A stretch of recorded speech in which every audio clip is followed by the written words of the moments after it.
Valentine's డేన release చేయాలనుకున్న cinema post phone చేసుకుని 27న release చేశారు. అండ్ ఈ డెసిషన్ చాలా మంచి డెసిషన్ అనే చెప్పొచ్చు. రామ్ లీలా, పిశాచి, బమ్ భోలేనాథ్ ఈ 3 సినిమాలు రిలీజ్ అయ్యాయి ఇవాళ. బట్ నేను చూసింది బమ్ భోలేనాథ్. మరి ఎలా ఉంది ఈ cinema? Let's check it out. Hi, this is Kajal and welcome to movie 3 review. Vishnu అంటే మన హీరో నవదీప్ శ్రీలక్ష్మి అంటే హీరోయిన్ పూజాని ప్రేమిస్తాడు. వాళ్ళ నాన్నను ఒప్పించాలి పెళ్లి చేసుకోవడానికి, కానీ జాబ్ ఉండదు. జాబ్ కోసం 2 లక్షలు కావాలి. On the other hand Krishna అంటే మన హీరో నవీన్ చంద్ర పెద్ద డాన్ అయిపోవాలని కోరికగా ఉంటుంది. దానికోసం డబ్బులు కావాలి దుబాయ్కి వెళ్ళడానికి. అండ్ ఇంకొక side Kiriti and on the other side Rocky and Vicky వాళ్ళ గర్ల్ ఫ్రెండ్స్తో లివ్ ఇన్ టుగెదర్ రిలేషన్షిప్లో ఉంటారు.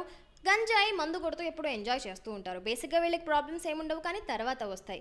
ఈ 3 స్టోరీస్ ఒకే చోటకి ఎలా వస్తాయి, వీళ్ళకున్న ప్రాబ్లమ్స్ ఎలా సాల్వ్ అవుతాయి, ఇవన్నీ తెలుసుకోవాలనుకుంటే watch it on big screen. Karthik Varma దండుకి ముందు పెద్ద దండ వేయాలి in a good sense.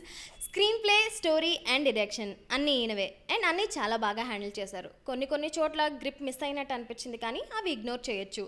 Confused comedy కొత్త సబ్జెక్ట్ ఏం కాదు, కానీ కార్తిక్ పండించిన కామెడీ కొత్తగా ఉంది. నవదీప్ పర్ఫార్మెన్స్ డీసెంట్గా ఉంది. అండ్ యాజ్ ఆల్వేస్ స్క్రీన్ పైన చాలా అందంగా కనిపించాడు. నవీన్ చంద్ర రఫ్ లుక్కి న్యాయం చేశాడు, కానీ డాన్గా కనిపించడంలో సక్సీడ్ అవ్వలేకపోయాడు. డైలాగ్ డెలివరీ కూడా కన్ఫ్యూజ్డ్గా ఉండింది అండ్ అంత ఇంప్రెసివ్గా లేదు.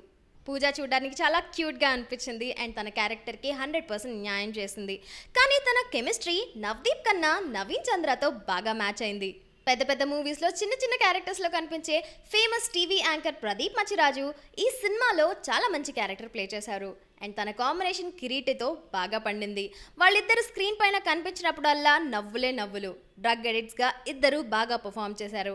అండ్ వాళ్ళ గర్ల్ ఫ్రెండ్స్గా ప్లే చేసిన శ్రియ అండ్ ప్రాచి వాళ్ళకి బాగా సపోర్ట్ చేశారు with their performance. Posani Krishnamurali, Dhanraj, Praveen, Tagubothu Ramesh ఇంకా ఈ సినిమాలో కనిపించిన ప్రతి artist gave their best.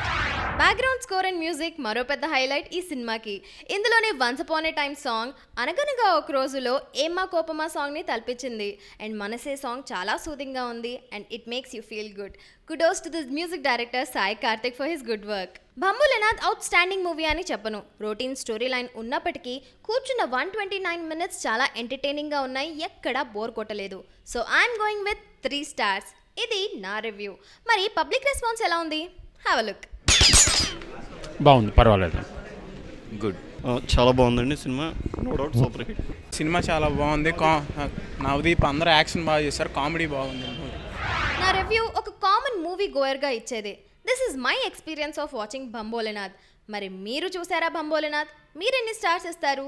Me experience ఏంటి? కింద కమెంట్స్లో పోస్ట్ చేసేసేయండి. And this is Kajal signing off. Thank you so much for watching and please subscribe for updates. Bye.